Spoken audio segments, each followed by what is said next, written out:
Mga kapuso, 6% lang na mga sasakyan sa Metro Manila ay mga jeep.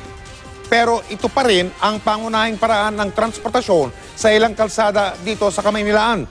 Gaya na lamang sa Claro M. Recto na nagduruktong sa tinatawag na University Belt at sa Divisoria. Isa sa kada 5 sasakyan sa lugar na yan, mga jeep.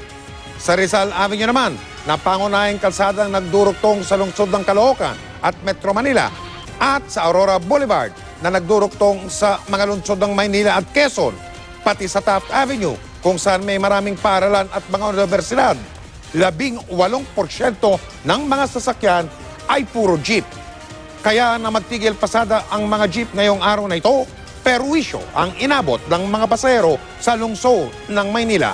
Tumututok dyan live si Susan Enriquez. Susan. Mike, hindi naman daw naging malawakan ang tigil pasada ngayong araw nito, pero aminado ang LTFRB, may mga lugar na sadyang nahirapan sumakay ang mga pasahero. Ito daw yung mga ruta na mas maraming miyembro na sumama sa tigil pasada ang bumibiyahe.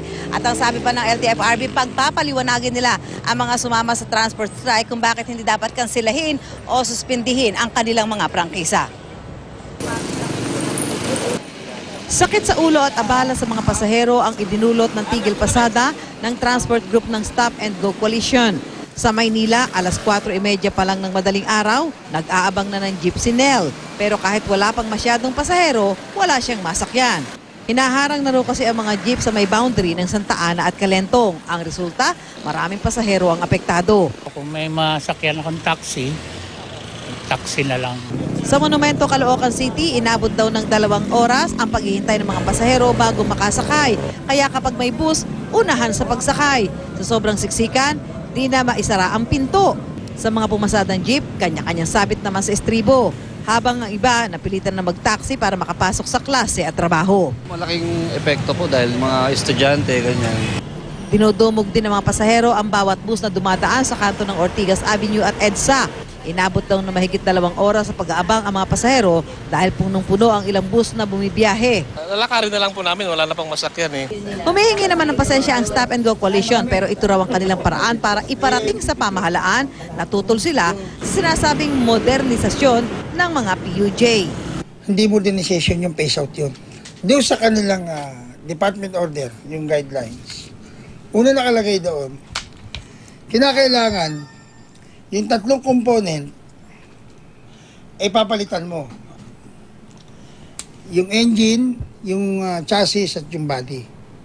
Bago magtanghali, marami ng universidad, kolehiyo at lokal na pamahalaan ang nagsuspindi ng klase. Kaya dagsa mga estudyante sa Taft at sa University Belt. May libreng sakay naman ang Department of Transportation at MMDA bilang tulong sa mga apektadong pasahero. Tumulong na rin ang PNP, pinasakay sa kanilang mobil ang ilang mga pasahero.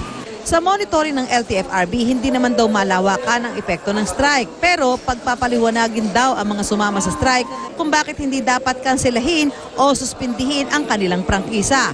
Lalo't may mga natanggap daw silang report na may mga pananakot sa mga ayaw sumama. Ang sa amin ho, sa LTFRB, nakuha na namin yung mga plate numbers ng involved.